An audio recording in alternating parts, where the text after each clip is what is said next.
Entre tantas acusações contra o médico, a principal delas era que ele teria sido o maior responsável pela morte de uma jovem que o procurou para um implante de silicone, com a promessa de que seria apenas um simples e seguro procedimento.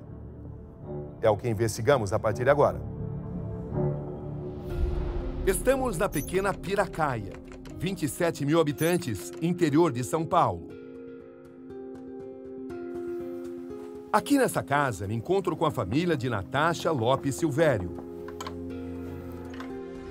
Dona Maria Cristina, boa noite, como vai? Seu Juvenil, como vai? Tudo bem? Boa noite. Obrigado por me receber. Posso entrar? Com licença.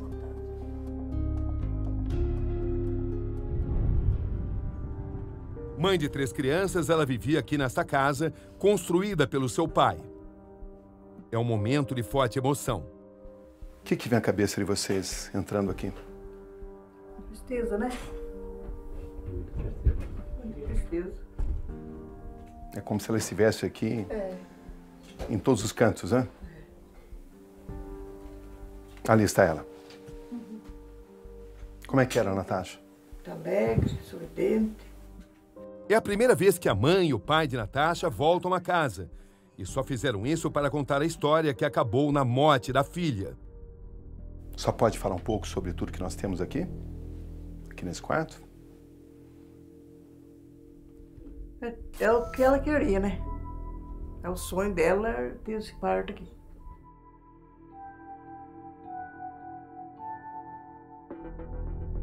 Como é que era a sua filha, seu Juvenil? Ah, pra mim era tudo, hein? Nossa. Pra mim faltou ela. Não tem nem palavra. Não tem. Ela era a vida da família de vocês? Nossa vida. Tudo que fazia com amor, né? Tudo. Pai quer tal coisa. Tanto é que o pai, você vê a casa, né? Foi o pai que deixou. Fez pra ela. Do jeito dela. Do jeito dela. O senhor procurou atendê-la em cada detalhe? Em cada detalhe. Quando vocês olham para essa foto, que é uma moça cheia de vida... Eu não gosto nem de olhar. É? O senhor me respeita, mas não tem força. O que vem à mente de vocês? Saudade, né? Muito saudade. Qual a principal recordação que o senhor guarda da Natasha? Quando ela era menina. Qual era o sonho dela principal? O sonho dela, aos poucos, ela foi realizando, né? Fazer essa casa, que é do jeito dela, que ela quis. Ter o carro que ela quis. E agora esse sonho, né? Que infelizmente virou um pesadelo. Os parentes mais próximos também estão aqui. Como é que era a Natasha? Contem pra mim. A Natasha era uma pessoa super animada, extrovertida. O tempo todo ela estava puxando assunto, dando risada, brincando, né, Ju? Brincando com ela, não tinha tempo ruim, não. Você não via ela mal-humorada, assim. Não. Até quando ela falava, assim, que... não tô muito bem hoje. Até o não muito bem dela era engraçado. Um jeito doce. Os detalhes vão aparecendo e o nome do Dr. Pietro logo vem à tona. Por que vocês acham que ela escolheu o Dr. Pietro? Porque eu acho que ele passou segurança para ela no sentido de falar o seguinte: vamos fazer no hospital aqui, 30 rápido, minutos. é prático, você vai ter um gasto menor, você já vai ser liberada no mesmo dia. O implante de silicone era o sonho de Natasha. Ela era muito vaidosa, ela queria fazer a cirurgia, ela sempre quis. Mas as informações sobre a cirurgia foram parcialmente escondidas da família. Por que ela não dizia onde seria e com quem seria? Por que ela omitia essa informação? Eu acho que justamente por medo, acho que da gente intervir, tipo, na decisão, ela tava tão feliz, tão empolgada pra fazer, e quando a gente tá feliz com alguma coisa e outra pessoa, tipo, meio que joga um balde de água fria, é ruim a gente ouvir isso. Então eu acho que ela tinha esse receio. E mais um personagem surge nessa história. A quem a senhora responsabiliza pela morte da Natasha? O Pietro e o anestesista. Por quê? Porque por ele deixar ela sozinha, que ele deixou, né? Que eu fiquei sabendo que ele deixou sozinho. Era manhã de 27 de fevereiro. E Natasha foi com sua própria moto a este hospital, a Santa Casa de Piracaia. Coincidentemente, o mesmo local onde ela nasceu. A Natasha saiu de casa que hora naquele dia? 6h10 da manhã. 6h10 da manhã. O que ela disse para a senhora? Mãe, eu tô indo, tchau. Só isso. E a senhora sabia para onde ela estava indo? Sabia. O que a senhora sabia? Sabia que ela ia fazer a cirurgia.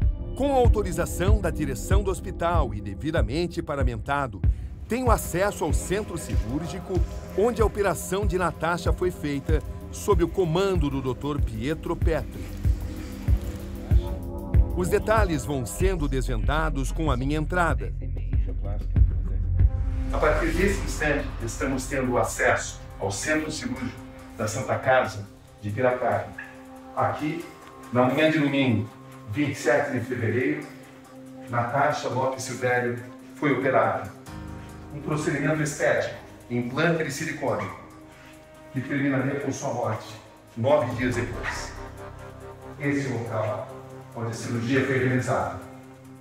Até que ponto havia aqui a estrutura necessária para possíveis imprevistos, para possíveis intercorrências? Até que ponto a vida de Natasha poderia ter sido salva? Até que ponto esse hospital foi escolhido devidamente como local dessa cirurgia estética? Essas são as perguntas. O passo a passo da internação de Natasha. Segundo as informações oficiais, a cirurgia começou às 8 horas e terminou às 8h30. Implante de silicone. Essa foto mostra a Natasha já no centro cirúrgico, na Santa Casa de Piracaia. Logo em seguida, Natasha trazida para esse setor, ainda dentro do centro cirúrgico, o PO, pós-operatório.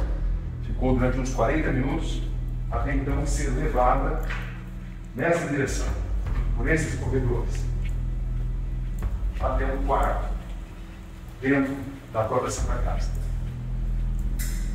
Aquele domingo, a Natasha foi trazida para cá. E aqui, no setor de registros, nós encontramos informações importantes. Aqui está, na data da cirurgia, o nome dela, Natasha Lopes Silvério, cirurgia plástica, e aqui esse horário, 10h30, provavelmente o horário em que ela foi retirada aqui do hospital, transferida para um outro hospital, já quando o quadro era extremamente grave. Naquela manhã, ela ficou nesse quarto, onde nós estamos indo nesse momento. Esse é o quarto de Natasha Lopes ficou. Quarto número 6. Leito 6-1. Natasha ficou aqui. Pouco tempo depois da cirurgia, cerca de 50 minutos, ela começa a relatar fortes dores de cabeça. Não se sabe exatamente o tempo que levou para ela começar a se sentir mal ou para que os médicos e enfermeiros aqui da Santa Casa soubessem que ela estava se passando mal. Essa é a questão, porque aqui, dentro desse quarto, não havia acompanhante.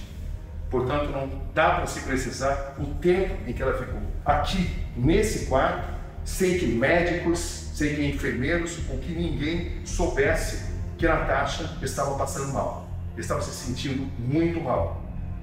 Um mal-estar que a levaria à morte. O que se sabe é que às 10h30, como consta naquele relatório, ela deixou o hospital, mas aí já não havia muito a se fazer. Às 10h30, ela é levada para o hospital de Bragança Paulista. Uma vida se perdeu. Também na Santa Casa, encontro com a enfermeira do médico, que pediu para não ser identificada. Ela foi testemunha de todo o procedimento. E como eu trabalho com ele já há 15 anos, eu fui mais de apoio mesmo, porque eu já tinha passado do meu horário de trabalho. Mas a senhora estava dentro do centro cirúrgico? Dentro do centro cirúrgico. Observando. E o que a senhora observou durante a cirurgia? Então, durante a cirurgia não teve nenhuma intercorrência. Na sua visão, na sua experiência, o que deu errado? Então, provavelmente uma hipóxia, né, que ela teve, né? Ali dentro, ela saiu do centro cirúrgico, foi pro quarto. Ela estava sem acompanhante. Por que ela estava sem acompanhante? Segundo ela, que ela tinha comentado, que ela não queria que ninguém soubesse, que ela queria fazer uma surpresa. E o médico aceitou isso? Não, mas o médico, ele... O médico sabia que ela estava sem acompanhante? Não, o acompanhante dela, ela até comentou que ela tinha vindo com o acompanhante, que o acompanhante estava aguardando aqui fora. Mas ele não entrou? Dela. Não, ele não entrou. Ou seja, não ficou com ela no quarto? Não, o correto é ficar no quarto. Todos os procedimentos que eu acompanhei ele, o acompanhante fica no quarto. E ainda o assistente de acusação e advogado da família de Natasha. Esse é o local da cirurgia, na manhã do dia 27 de fevereiro. O que o senhor sabe sobre a ordem dos acontecimentos? Uma das técnicas foi até o Dr. Pietro Petri, que ainda não havia saído, e disse a ele que Natasha reclamava que tinha fortes dores de cabeça. O Dr. Pietro Petri falou que aquilo era normal do procedimento cirúrgico. Ela retornou. Quando ela voltou na Natasha, ainda apresentando mais dores de cabeça, disse que estava com frio, já estava perdendo a temperatura corpórea. Foi colocado nela um cobertor. A técnica de enfermagem saiu, foi até a farmácia para anotar o que foi utilizado na cirurgia. Quando ela retornou, a Natasha já estava desfalecida, né? Ali desacordada, toda arroxeada, sem temperatura, sem pulso. O que o senhor fez quando o senhor percebeu que a situação dela era extremamente grave?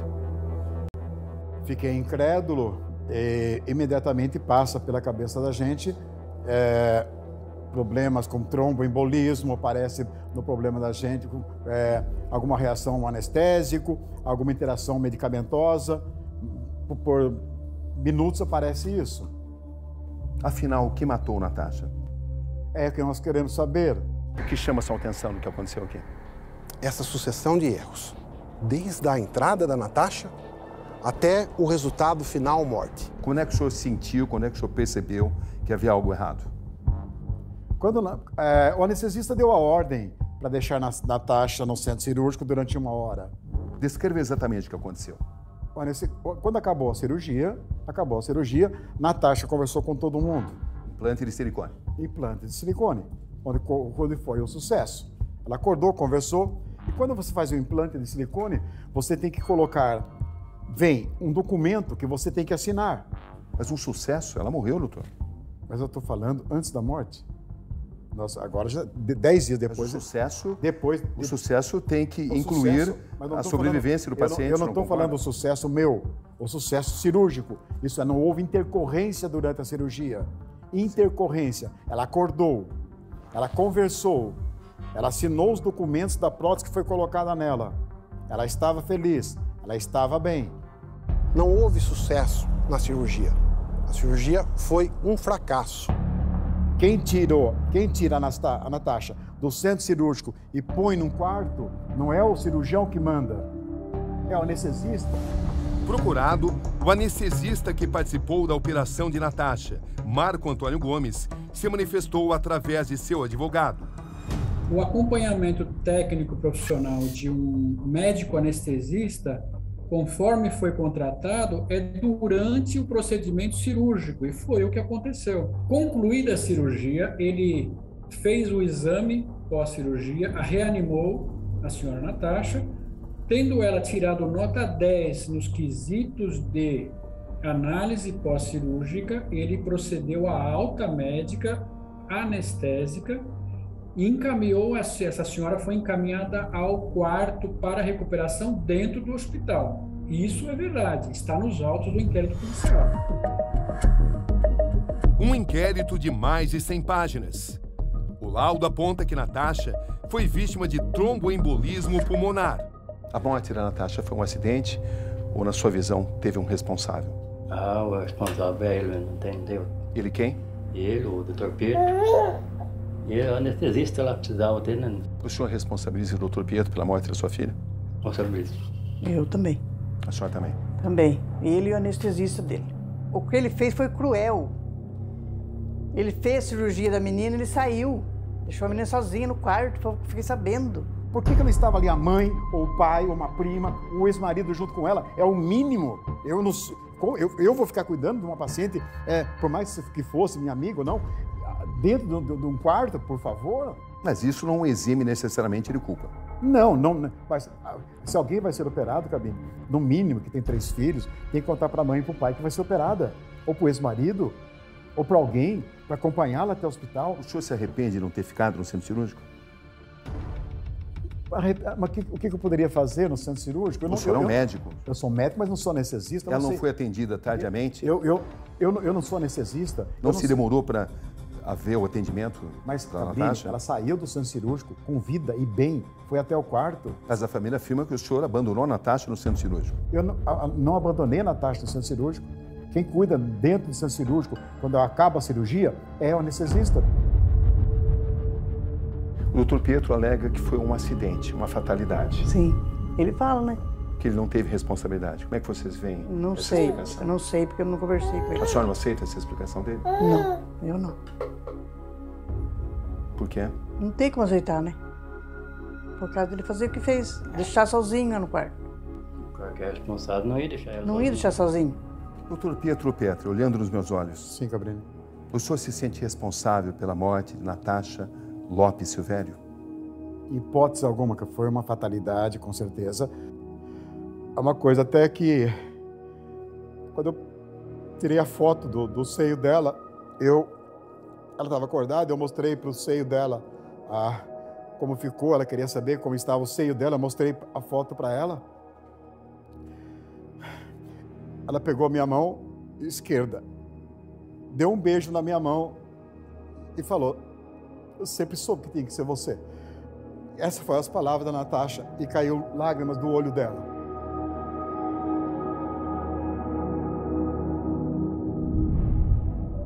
Várias testemunhas foram ouvidas. Vamos ouvir todos os profissionais de saúde envolvidos, juntar documentos, imagens, o parecer do IML, do médico legista, para daí a gente analisar, né, a conduta de cada um. Né? Na lista está Marcos Tadeu Galotti, interventor municipal da Santa Casa de Piracaia. Ele declarou que o centro cirúrgico foi alugado por R$ 600, R$ 1.400 a menos do que o valor convencional, por se tratar de um procedimento simples. De acordo com o interventor, Natasha estava acompanhada do anestesista Marco Antônio Gomes e de 2 instrumentadoras que trabalham diretamente com o Dr. Pietro, além de 2 enfermeiras. Mas ele confirma que, após ter sido levada para o quarto, ninguém da equipe do Dr. Pietro estava no hospital. E uma funcionária percebeu que Natasha estava sofrendo uma parada cardiorrespiratória. Qual é a sequência exata, doutor? No quarto, bom, Cabrini, vamos lá. Tiraram do centro cirúrgico, levaram, em 15 minutos depois que acabou a cirurgia, levaram para o centro cirúrgico, para o quarto. No quarto, Natasha ficou sozinha, sem nenhum aparelho ligado nela, absolutamente nada. No quarto, sozinha. Não foi um erro isso? Do hospital, não meu? É o hospital, a enfermagem? O hospital disse que a responsabilidade é do médico que opera. Não. A responsabilidade, você quando paga... É o que diz o hospital. Sim. E o senhor sabe muito bem, quando você opera no hospital, você tem todos os... o direito de cuidar do paciente é do hospital, e não do médico. Vão imediatamente embora. Não esperam a recuperação pós-anestésica. E o Dr. Pietro Petri foi num supermercado tomar café. Há imagens dele. Ainda saindo correndo do supermercado para voltar lá no hospital, porque a paciente havia sido entubada. Aí só então que ela foi entubada. E essa afirmação deles que o senhor foi visto num supermercado, como se não tivesse acontecido logo depois disso, eles afirmam isso. Eu fui buscar o meu carimbo médico, porque eu operei, fazia 12 anos que não operava nesse hospital.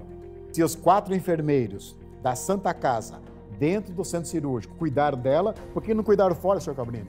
Lá no quarto? Os 4 enfermeiros da Santa Casa cuidaram da paciente dentro do centro cirúrgico, anotando todos os movimentos feitos por mim e pelo anestesista. E quando ela vai para o quarto, eles não cuidam mais dela? Por favor? Afinal, a Santa Casa tinha ou não condições para realizar atendimento de emergência em caso de algum tipo de imprevisto? Procuramos o interventor da Santa Casa. Sobre essa questão, O interventor esclareceu que o Centro Cirúrgico da Santa Casa de Piracaia é bem equipado e dentro das normas sanitárias vigentes, conforme alvará de funcionamento expedido pela Vigilância Sanitária para cirurgias de até médio porte. Tanto que são feitas semanalmente várias cirurgias mais complexas do que a realizada na Natasha. Marcos Gomes diz que fica evidente que houve negligência do médico cirurgião e anestesista em largar a paciente sozinha no centro cirúrgico.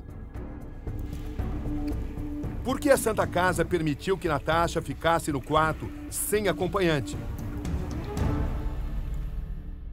O interventor da Santa Casa informou que a paciente chegou ao hospital acompanhada por uma pessoa que, segundo informações, é o ex-marido. Ao se apresentar ao hospital, a paciente se recusou a fazer a internação, pois disse que a família não sabia do procedimento e ela disse aos familiares que iria apenas passar em consulta. Segundo ele, nesse caso, quem acompanha a paciente é a própria equipe médica até a alta. É fato que Natasha ficou sem acompanhante no quarto. A nota diz ainda que após a cirurgia, os 4 membros da equipe, o médico cirurgião, anestesista, instrumentadora e a enfermeira foram embora, deixando a paciente sem nenhuma assistência no centro cirúrgico. O Dr. Pietro Petri atende pacientes tanto em Curitiba quanto no interior de São Paulo. A senhora se sente enganada pelo Dr. Pietro? Sim, eu me sinto muito enganada por ele. Por quê? Porque ele falou que ele era cirurgião plástico, ele falou que ele era a especialidade dele em cirurgias plásticas. No começo eu acreditei, mas o primeiro dia que eu entrei na sala, eu notei muita coisa diferente, que não era, que eu não estava no lugar adequado para uma cirurgia.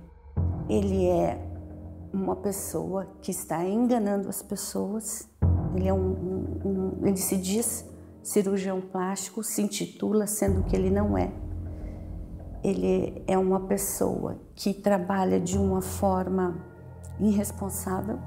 Eu não vendo sonhos, eu não vendo ilusões, eu não vendo você vai se transformar numa Marilyn Monroe. Cada paciente, às vezes, até não gosta de ouvir. E o senhor sabe quantas eu tenho, por exemplo, 10, 12 consultas, quinta e sexta-feira, das quais 6, em média, ou 5, eu não opero, porque não está indicada a nossa técnica, ou a paciente não está preparada psicologicamente. Mas o senhor atendia suas pacientes com atenção quando elas voltavam para reclamar dos seus procedimentos? Nós temos uma equipe que nós trabalhamos, as pacientes, elas vêm 1, 2, 3 vezes, depois não voltam mais. Né? Muitas pacientes, inclusive fora do Brasil e tal, todas mandam via vídeo como estão, como não estão, mas as pacientes eu atendo todas regularmente com muita calma. Justamente, Sr. Cabrini, porque as expectativas que elas criam dentro da cabeça de um corpo, antes da cirurgia, eu as explico. Isso é impossível. Eu acho que é uma pessoa ambiciosa, porque ele não pensa nas pessoas que vão lá, que eu acho que assim são muitas pacientes, uma entrando, outra saindo, então eu acho que ele não tem um respaldo nesse coisa de cuidado com as pacientes. Eu acho que ele pensa muito no dinheiro. Ele não é um cirurgião plástico, ele é um clínico geral. O senhor não se apresentava dessa forma, doutor? Não, jamais me apresentei como cirurgião plástico, e sim como cirurgia estética, mas jamais cirurgião plástico. O senhor é legalmente um cirurgião plástico? Legalmente eu não me considero um cirurgião plástico, eu nunca me dei como cirurgião plástico. Mas o senhor não se apresenta como tal? Não, de hipótese nenhuma. Eu me apresento como cirurgião estético. Né? Não é o que as suas pacientes afirmam? Mas eu tenho, veja bem, eu tenho talvez 8.000 cirurgias, 800 por ano, e eu não sei, 5 pode falar ao contrário, eu não... Mas essas pacientes se revelam escandalizadas por terem descoberto que o senhor não é um cirurgião plástico. Mas todas... Embora tenha se apresentado como tal. Eu não me apresento para elas como cirurgião plástico, em momento algum. O senhor se apresenta de que forma? Como médico, que faço uma técnica cirúrgica dentro da cirurgia estética, que é um dos pouquíssimos no Brasil, que é chamado liposcultura com anestesia local. Essa é 95%. Já fiz abdominoplastia, já fiz outras coisas, mas essas pacientes que eu faço nunca reclamaram de nada, só essas, algumas que reclamam que algum resultado não está bom para elas. Os relatos são parecidos. Eu tive uma lesão física, né? Quais as sequelas que a senhora tem? Eu tenho uma cicatriz de quase 10 centímetros no lado direito do meu corpo, que não estava nos meus planos, né? Porque quando você vai para uma cirurgia plástica, por mais simples que ela seja, você quer um resultado bom, não voltar ou ficar pior do que isso, né? Eu vejo que a senhora está muito emocionada. Por quê? É porque aciona um gatilho, né, de tudo que você passou e sentiu na pele, né? Emocionalmente também é difícil. Que erros o senhor admite que tenha cometido? Erros? Olha, Cabrini, eu faço 4 cirurgias por dia. Por semana dá umas 28 cirurgias. Acho que sempre tive sucessos com as minhas cirurgias porque sou muito criterioso em tudo. Às vezes você pega uma paciente e ela quer que ela chega com uma revista ao consultório ou ela chega ao consultório pensando que o cirurgião plástico é um deus e que vai transformá-la na imagem que ela gostaria de ter. Admitiu uma imperícia? Sim, imperícia. E que era para eu fazer uma tatuagem no local, se eu não estivesse satisfeita com o resultado da cicatriz, né? Como é que a senhora recebeu essa sugestão? Foi um choque para mim, assim, porque, tipo, eu fui lá para ele me dar um amparo, para ele me dar para ver o que eu poderia fazer para diminuir aquilo que eu estava sentindo, que eu já não colocava biquíni, eu tinha vergonha do meu marido. E o que o médico explicou à senhora? Que eu era velha. É isso que ele olhou para minha cara e disse quando eu fui lá falar para ele que eu não estava satisfeita. Velha não, eu nunca falaria isso para uma paciente. Jamais, Cabrini. São 5 pacientes que uma fala... O senhor nunca disse isso? Cabrini, eu nunca falei que uma paciente é velha, por mais que ela seja velha, porque primeiro que é deselegante, muito deselegante. Muito deselegante. O que eu disse foi, a senhora me procurou para operá-la quando eu tinha 55 anos. Hoje, a senhora tem 60. É evidente que você não diminuiu de idade. Claro. Sim, é isso que eu disse. E denota um desespero. Tinha a instrumentadora dele e mais uma outra que estava iniciando aquele dia. A instrumentadora dele, que é a esposa dele hoje em dia, estava ensinando a ela como fazer, como anestesiar. E aí eu achei estranho mais ainda e falei, mas ela tá fazendo primeiro, tá aprendendo a fazer comigo. Ela falou assim, não, ela já é enfermeira, pode ficar tranquila, Alessandra. Quem falou isso? A Gessiane, a esposa do Pietro. E ali eu fiquei tranquila, porque eu já estava metade anestesiada, então não tinha muito o que fazer. Tinha que ficar ali, eu olhei para o teto e falei, meu Deus. Segundo a denunciante, Gessiane de Souza Borges, a esposa do Dr. Pietro, é uma das mulheres que aparecem nesse vídeo aplicando anestesia em uma paciente. Questionada sobre o procedimento, Gessiane nos enviou um diploma onde consta a informação de que ela está habilitada a exercer a função de instrumentadora cirúrgica. Em nota, ela afirma que não aplica anestesias durante qualquer tipo de procedimento. Segundo o Conselho Federal de Medicina, apenas médicos anestesistas estão aptos a exercer essa atividade. Também eu fui anestesiada pelas auxiliares dele. Não teve um anestesista na sala, não teve um cardiologista. A sala era uma sala de curativo, não era uma sala especializada em cirurgia. Então, assim, eu acho que já começou errado desde o começo, da escolha dele do hospital, né? Os profissionais que acompanham ele, que eu acho que teriam que ser enfermeiros, anestesistas. Se eu tivesse uma parada cardíaca, por exemplo, lá eles não iam ter como me reanimar, porque a sala não tinha nada de preparo. Doutor Petri, em algum momento o senhor mentiu para as suas pacientes? Jamais, né, Cabrini? A mentira, se eu mentisse, Cabrini, eu não teria tanta cirurgia nesses últimos 25 anos, que eu trabalho de segunda a sábado, não existe mentira. E por que essas mulheres que se declaram suas vítimas dizem que o senhor mentiu? Eu procuro saber, porque em todas elas que eu sempre, nunca houve erro médico, senhor Cabrini. erro médico são coisas graves que deformam o corpo de uma paciente, né? Senhor Cabrini, se ela opera comigo, perfeita, ficou feliz. Quantas cirurgias plásticas o senhor imagina que tenha feito até aqui? Na minha vida? Sim. 20 mil.